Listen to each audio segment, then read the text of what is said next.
उनजे मथा अमल जी तौफीक अता फरमाए। प्यारा दोस्तो, जियां त अमा के मालूम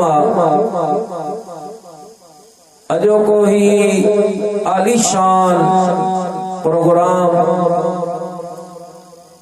तमाम असांजे इंतहाई काबिल कदर मेहरबान दोस्त भा जनाब अब्दुल गफूर साहिब उनजे मुआविनीन जे तरफा हजरत नबी पाक साहिब लौलाक सल्लल्लाहु अलैहि वसल्लम जे मेहराज शरीफ जे सिलसिले में मुनक़िद कयो वियो आ। अल्लाह ताला जी बारगाह में दुआ आहे अल्लाह रब्बुल आलमीन असांजे दोस्त मेहरबान जनाब अब्दुल गफूर साहब जे हिया अकीदत ऐं मोहब्बत पंहिंजी बारगाह में कबूल ऐं मंजूर फरमाए। अल्लाह ताला संदस घर बार में रोजगार में बरकतों ऐं रहमतों नसीब फरमाए। ऐं अॼो के हिन प्रोग्राम जे बरकत सां अल्लाह तबारक व तआला जी ज़ात बाबरकात जनाब अब्दुल गफूर साहब जा वालिदैन इन जी अहलिया इन जा ॿिया अजीज व करबा जेके वफ़ात करे विया आहिनि उन्हनि जी बेहिसाब मग़फ़िरत बख़्शी फरमाए। अल्लाह ताला तव्हां असां सभिनी जी हाज़िरी पंहिंजी बारगाह में क़बूल ऐं मंज़ूर फरमाए। दोस्तो, मुझे महबूबा मदीने वारे मीर सल्लल्लाहु अलैहि वसल्लम जो मेराज शरीफ अल्लाह तबारक व तआला तुझे मुझे महबूबा मदीने वारे मीर सल्लल्लाहु अलैहि वसल्लम के मच्छे मुबारक जे वारन मुबारकन खां वठी पेरन मुबारकन जे तरियन ताईं सरापा मोजज़ो ही मोजज़ो बनाए दुनिया ते मोकलियो। कुरान करीम में अल्लाह ताला जे ज़ात बाबरकात इरशाद फरमायो, या अय्युहन नास क़द जाअकुम बुरहानुम मिर रब्बिकुम व अंज़लना इलैकुम नूरम मुबीना।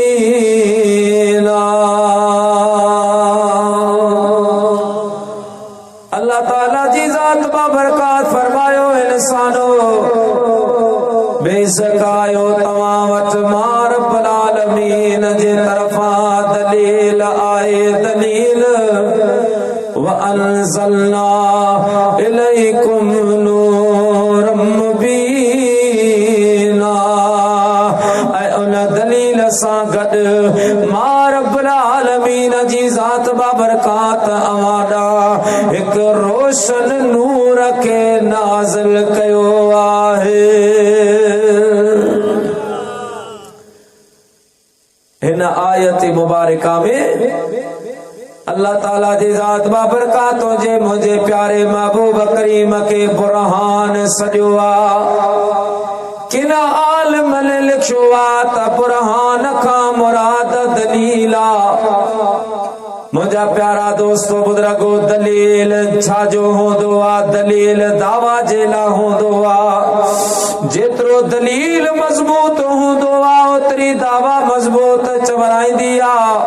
पर जे करे दलील कमज़ोर थी पवंदो आ त दावा भी कूड़ी बणिजी पवंदी आहे। मुझा दोस्तो, हिते दावा केड़ी आ? हिते दावा आहे ला इलाहा इल्लल्लाह। इहा दावा आहे अल्लाह जे नबी हजरत आदम अला नबीना व अलैहि सलातो व सलाम ताईं जेके भी नबी हिन कायनात में आया, मुझा दोस्तों दावा या कंदा रहा त अल्लाह तबारक व तआला जी जात बाबरकात अकेलो वहदहू ला शरीका उन रब्बुल आलमीन साकिर जात में सफात में गड नाहे अकेलो वो रब्बा जडे उन नबियन पंजे कौम जे सामो ये दावा पेश कया त उह कौम सवाल कंदी हुई ऐ अल्लाह जा नबियो अवा जे रब करीम जे तौहीद जो असा के दर्स दिनो वा उन रब्बुल आलमीन जे रब हुअण जो दलील केड़ो वा उन जो सबूत केड़ो आहे उहे अल्लाह जा नबी चवंदा हा सबूत असा कोन था पेश करो असा के जेको अल्लाह ताला हुक्म दिनो वा असा उन हुक्म जी तामील करे रहा आयो लेकिन मुझा प्यारा दोस्तों बुजुर्गो पो जने तुझे मुझे हबीब नबीन जे सरदार सल्लल्लाहु अलैहि वसल्लम जे वारे आए अल्लाह ताला जी जात बा बरकत फरमायो या अय्युहन नासो कद जाअकुम बुरहानुम मिर रब्बिकुम व अनज़लना इलैकुम नूरम मुबीना अल्लाह ताला जी जात बाबरकात फरमायो ऐ इंसानो अमा मुझे नबी न खां जे दावा जो दलील पे तलब कयो उन दावा जो दलील मुझो महबूब मोहम्मद करीम आहे मुखे साईं गुलाम अकबर चो तो साईं 2.5 घंटा तकरीर करनी है पर तहां जो जज्बो ॾिसी आऊं समझा पियो अध कलाक खां तकरीर मथे मुश्किल हले अबा बेटा साईं चवंदो आ त उते अतर खोल जिते खरीदार खुशबू जा अजायो मरोल अतर अॻियां अणजान जे ॿुधाइण जे लाइ सीनो भरल आहे सॼी राति वेठा हूंदा इंशाअल्लाह जेको उस्तादनि मुर्शिदनि खां खज़ानो मिलियो उन में कमी कान ईंदी पर चवंदा त शान उते ॿुधाइजे जिते ॿुधण वारो बि हुजे न अधु तकरीर मां कंदुसि अधु तव्हांखे करणी पवंदी कम से कम जेका ॻाल्हि सम्झ में अचे त दिलि खोले छा चवंदो सुभान अल्लाह ता तो मुखे खबर पए त आऊं ज़िंदान में पियो वाइज़ करियां के मुकाम में तकरीर कोन पियो करियां दोस्तों बुरहान जी माना दलीला बिन आलमन फरमायो त बुरहान जी माना मोजज़ो मुझा प्यारा दोस्तों बुजुर्गो जे कदे बुरहान जी माना दलील कबे तब भी मुझे महबूब मदीने वाले मीर जे मथा सादिक इंदे सच्ची इंदी छो त रब्बुल आलमीन जे जात बा बरकत जो दलील मुझो महबूब मोहम्मद वो अल्लाह ताला जे जात बा बरकत जा ब्या नबी सगोरा आया उन लखा कौम ही भी सवाल कयो ऐ अल्लाह जा नबियो अवा जे रब जी दावा जो तौहीद जो हुक्म दर्स तालियो उन रब जो अवा दीदार कयो आहे अवा उन रब के ॾिठो वा अवा उन रब जी ज़ियारत भी कई आहे या न त उहे नबी चवंदा हा त असांखे त छा पर कंहिंखे ताक़त नाहे जो अल्लाह तबारक व तआला जो दीदार करे सके पर जॾहिं तुझे मुझे हबीब करीम जी वारी आए अल्लाह ताला जी ज़ात बा बरकत पंहिंजे महबूब खे ला मकालत घुराए पंहिंजो दीदार करायो ऐं रब करीम फरमायो मुंहिंजा महबूब वॾी दुनिया में नबूवत जो तो हबीब ऐलान कयो आहे हाणे जेको तोखां पुछे तो पंहिंजो रब ॾिठो आहे या न त मुंहिंजा महबूब तो इहो ई जवाब ॾिजराए तो रब्बी अज़्ज़ व जल्ल फी अहसनी सूरतिल ऐं पुछण वारो मां जे रब जे तौहीद जो दर्स ॾींदो आहियां मां मदीने वारे मीर उन रब जो दीदार कयो आहे बिन आलमन फरमायो तो बुरहान जी माना मौजज़ो जेकॾहिं इन बुरहान जी माना मौजज़ो कबी तब मुझे रसूलुल्लाह ते सची छो हबीबल करीमन जा वार मुबारक मौजज़ो अवई सोचीदा तो वारन जो केड़ो तो मौजज़ो थी सके मुझा प्यारा दोस्तों बुजुर्गो उलमा मौजूद आहिन इमाम शाफी जे मसलक ए मजहब में ये इंसान जे जिस्म जो जेको वारा चाहे मथे जो हुजे दाढ़ी जो हुजे या जिस्म जे के हिस्से जो हुजे जेसी इयो वार इंसानी जिस्म सा मुनसलका जिस्म सा लगला तेसी पाका पर जे कदे इयो वार जिस्म का जुदा थी वने इयो वार पलेता इयो वार खिसे में रखी करे नमाज नथी पढ़ी सकजे इमाम शाफी जे मजहब में पर कुर्बान वना मुझे हबीब पाक जे वारन मुबारकन ता मुझे मदीने वाले मीर जे जुल्फन मुबारकतन ता जेके अल्लाह ताला जे जात बाबरकात एड़ी तहारत नसीब फरमाया जो हदीस पाक में इदोवा मुझा मदीने वाला मीर सल्लल्लाहु अलैहि वसल्लम रोजानो फजर जी नमाज पढ़न का बाद में अल्लाह जो हबीब मस्जिद नबवी जे सहन में वेहे पंजो रुखे अनवर असहाब ना करे मदीने वाला फरमाईदा हा गुलामो अज जेके मसलो पुछणो हुजे मुका पुछे जेके ख्वाब जी ताबीर पुछणी हुजे त मुका पुछे मां मोहम्मद उनके ख्वाब जो ताबीर बुधाया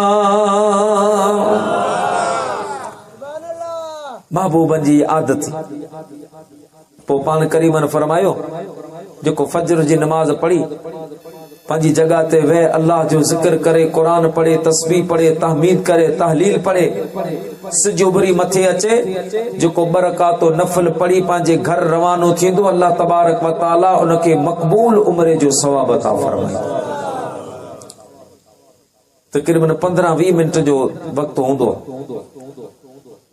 वेही करे उते अल्लाह जो जिक्र करे या दीन जी तबलीग करे या दर्स कुरान करे या दर्स हदीस होजे या मुझे महबूब जे शरीयत जा मसाइल होजे सजो भरी मथे अचे बरकातो नफल पढ़े मुझो मदीने जो साईं तो फरमाए अल्लाह पाक उनके मकबूल उम्र जो सवाब प्यारा मुसलमान भाईरो अल्लाह जो हबीब या फरमाइदा हा एकड़ो एडो ॾाढो आयो आ एकड़ो सहाबी रसूल सल्लल्लाहु अलैहि वसल्लम मुझे हबीब करीम जे बारगाह में आयो आ अर्ज कई या रसूल अल्लाह या हबीब अल्लाह मां रात खां ॾाढो परेशान आहियां हबीब निंड कान आई आ ख्वाब बि नाहे हकीकत समझ में नथी अचे मुझे महबूब फरमायो परेशानी छाजे आ अर्ज कई या रसूल अल्लाह या हबीब अल्लाह रात जी मां सोमणी नमाज पढ़े इशा जी नमाज पढ़े घर वियो आहियां मुझे घर में एड़ी त रोशनी आहे जण चोॾीअ जो चंड मुझे घर में लही आयो आहे हबीब रोशनी त पंहिंजी जा पर खुशबू जी भी एड़ी महक आहे एड़ी त खुशबू जी बकारा जण मुझे घर अंदर को जन्नत जो दर खुलियो आहे महबूबा हाणे सोचा पियो त खुशबू छाजी या रोशनी छाजे आ मुझा हबीब पाक सल्लल्लाहु अलैहि वसल्लम मुके अमा बुधायो या रोशनी किथां आई आ या खुशबू किथां आई आ मुझे हबीब पाक फरमायो मुझा गुलाम तो पंहिंजे घर में का नई शय त कान आदे आ असहाबे रसूल सल्लल्लाहु अलैहि वसल्लम ॾाढो गौर फिक्र कयो आ अर्ज कई या रसूल अल्लाह या हबीब अल्लाह एड़ी भी का नई शय नाहे पर महबूबा हिकड़ी नई शय मुझे घर में आई आ मुझे मुझे हबीब फरमायो ओवा केड़े अर्ज कई या रसूल अल्लाह या हबीब अल्लाह कल ज़ोहर जी नमाज ते अवा वुज़ू फरमायो हो वुज़ू करण का बाद में मदीने वारा मेरा अवा पाजी दाढ़ी मुबारक आखे कंगे दिने हुए फणी दिनी हुए उन जे करे अवा जो हिकड़ो वार मुबारक तशरीफ फरमा छो हो दाढ़ी मुबारक का जुदा छो हो ओ वार मुबारक खणी अवा मुखे इनायत फरमायो वो मुझा महबूबा ओ तुझो वार मुबारक मां इंतही अदब ताज़ीम ऐं तकरीम सां उनके जियां कुरान पाक के कपड़न में वेड़े रखबो आहे इया अवा जो वार मुबारक वेड़े करे मां पंहिंजे घर जी ज़ीनत बनाए आहे मुझे हबीब पाक फरमायो मुझा गुलाम वो तोखे परेशान थियण जी ज़रूरत नाहे हाणे मां मुस्तफा तोखे ॿुधायां थो तुंहिंजे घर में इहा रोशनी छाजी आ इहा खुशबू छाजी आ अर्ज़ कई या रसूल अल्लाह या हबीब अल्लाह ॿुधा मुझे हबीब फरमायो तुंहिंजे घर में तुंहिंजे प्यारे महबूब नबिन जे सरदार सल्लल्लाहु अलैहि वसल्लम जो वार मुबारक आयो आहे ये अल्लाह जा रहमत वारा मलाइका जेके तुझे घर में नाज़िल छहा उवे मां मुस्तफा करीम जे वार मुबारक जे ज़ियारत करण आया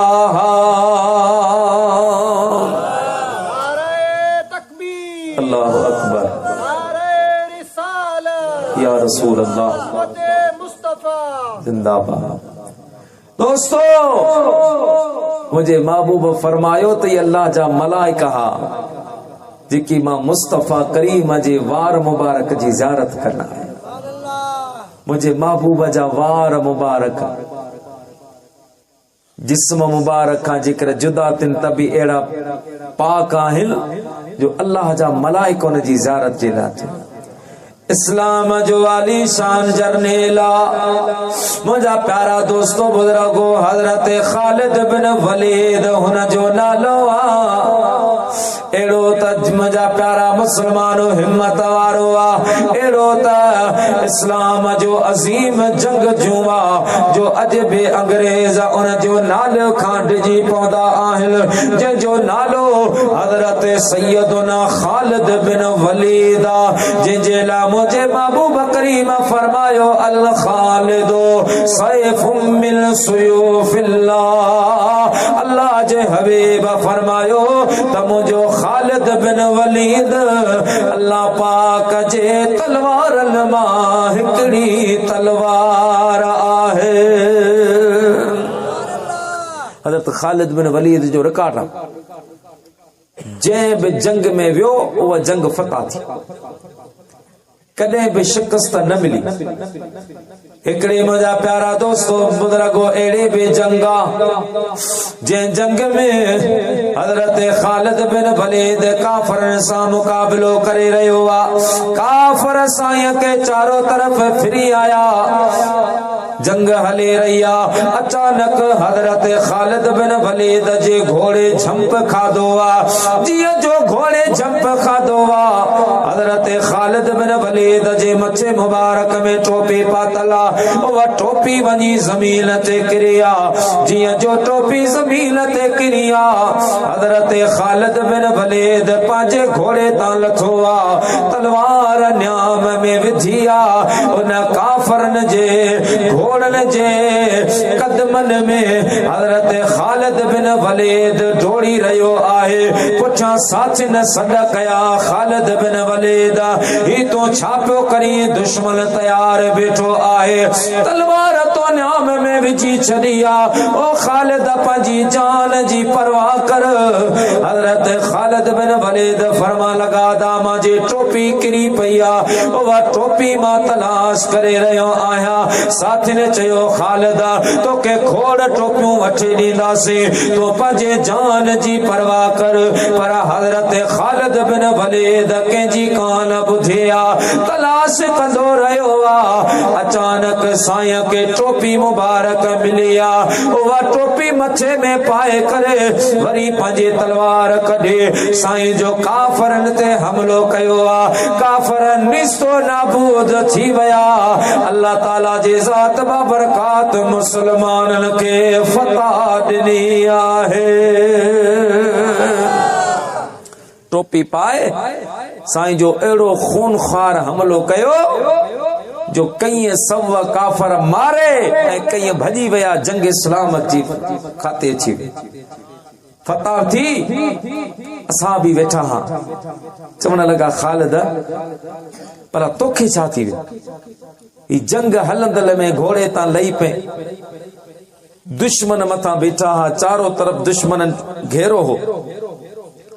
तो जान जी परवाह कान कई। फरमा लगा तव्हांजी टोपी किरी वई। ख़ालिद ही तुंहिंजी टोपी आ सादी आ न हीरा लॻल न मोती लॻल छा हिन जी कहिड़ी ख़ुशूसियत आहे? पाण फरमा लगा जेकर पूरी दुनिया जूं टोपियूं जमा कजन तब मुंहिंजी टोपी जो शान मथी। ओ प्यारा ख़ालिद इन टोपी जी ख़ुशूसियत छा है? पाण फरमा लगा साथियो अवां के याद आहे या न? वो याद करियो जॾहिं मदीने वारे मीर पंहिंजा ज़ुल्फ मुबारक बनराया हा। हबीबल करीमल पंहिंजा वार मुबारक कटाया हा। पोइ महबूबल हुकुम फरमायो रसूलुल्लाह सल्लल्लाहु अलैहि वसल्लम जे उन्हनि ज़ुल्फन मुबारकन के जमा कयो वियो हो। उन्हनि वारनि मुबारकन के जमा कयो वियो हो। जॾहिं वार मुबारक जमा छा अल्लाह जा हबीब फारग थी करे उहे वार मुबारक मदीने वारे मीर पावण में तक़सीम कया हा। अवामा बि किन खे मिलिया हूंदा। कंहिंखे हिकु वार मिलियो, कंहिंखे ॿ वार मुबारक मुंहिंजे हबीब ॾिना, कंहिंखे टे वार मिलिया। उन मदीने वारे मीर उन ॾिहारे मां ख़ालिद बिन वलीद खे बि हिकिड़ो पंहिंजो वार मुबारक अता फरमायो हो। अवां उन वारनि खे घर जी ज़ीनत बनाई आ के घर में रखियो के पर्स में रखियो। पर मां ख़ालिद बिन वलीद मुझे पाक नबी सल्लल्लाहु अलैहि वसल्लम जे उन वार मुबारक इन टोपी अंदर बंद कराए पंहिंजे मथे जो ताज बनायो आहे। अल्लाह पाक जो करम आ या टोपी पाए करे मां जे भी जंग में वेंदो आहियां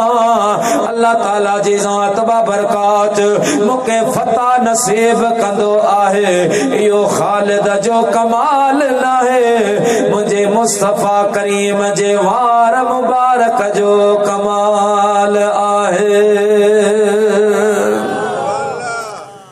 इहो मुंहिंजो कमाल नाहे मुंहिंजे मुस्तफ़ा जे वारनि जो कमाल। मुंहिंजे महबूब जा वार मुबारक उहे जो अल्लाह जो महबूब जो ही मुंहिंजा दोस्तो पंहिंजा ज़ुल्फ मुबारक ठाहे त अल्लाह जो क़ुरान नाज़िल थी। आशिक चवंदो आ यासीन चई वल्लैल चैया वजुहा चेहरो चमा। यासीन चई वल्लैल चैया वजुहा चेहरो चमा। सुइणल सदो सर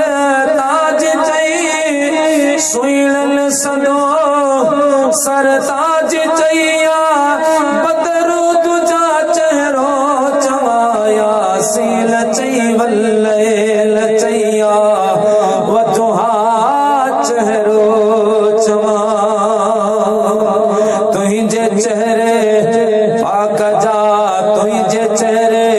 जा कसम मौला खया कुरान में। तुझे चेहरे जा कसम मौला खया कुरान में। सिज चमाया चंद चमा सिज चमाया चंद चमाया मलका चेहरो चमाया। सील चई वल्लैल चैया वजुहा चेहरो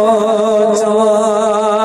जित सरियो जिब्रील पे उत वाक़फ़न जा पे भए। जित सरियो जिब्रील पे उत वाक़फ़न जा पे भए। अहद चई अहमद चवा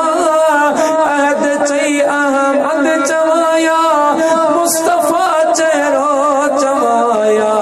सीन चई वल्लैल चैया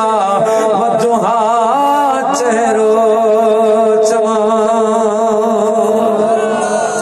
मुझे मुस्तफा जो पंहिंजा वार मुबारक सिंगारे अल्लाह जो कुरान नासिल ओ मुझा प्यारा दोस्तों बुजुर्गो मार्ज पे कयो नबी पाक जा वार मुबारक मौजूदो अल्लाह जे हबीब पाक जो अखियों मुबारक मौजूदो अवा सोचींदा अखिन जो मौजूदो केड़ो वा मुझा प्यारा दोस्तों बुजुर्गो मुझे मदीने वारे मीर जे पाक घर वारे हजरत सैयदा तैयबा ताहिरा अफीफ कायनात मरियम इस्लाम अम्मा आयशा सिद्दीका फरमाई दिया तो मुझे मुस्तफा करीम जे अखिन जो मौजूदो इयो वा जेड़ो अल्लाह जा महबूब अग्यां ॾिसंदा हा एड़ो ही पुठियां ॾिसंदा हा तव्हां जेके हेॾे माने न्यारे रहिया आहियो अव्हां खे ख़बर न त पुठियां केरु वेठो मां तव्हां ॾे ॾिसां पियो त मां खे ख़बर न त पुठियां छा आहे पर मदीने जो मीर अल्लाह अकबर असहाबन के नमाज पढ़ाईंदा मस्जिद नबवी अल्लाह पाक तोखे मूंखे मस्जिद नबवी जो नमाज़ो नसीब फरमाए आशिक चवंदो हल तहियड़ा हल हलो हल तहियड़ा हल हलो हल देस दिल भर जो ॾिसो हल तहियड़ा हल हलो हल तहियड़ा हल हलो हल देस दिल भर जो ॾिसो मको मदीनो मुल्क मीना मको मदीनो मुल्क मीना मीर मुल भर जो ॾिसो हल तहियड़ा हल हलो हल तहियड़ा हल हलो हल देस दिल भर जो ॾिसो अल्लाह जा महबूब उन पाक शान वारे मस्जिद में जॾहिं नमाज पढ़ाईंदा हा असहाब सगोरा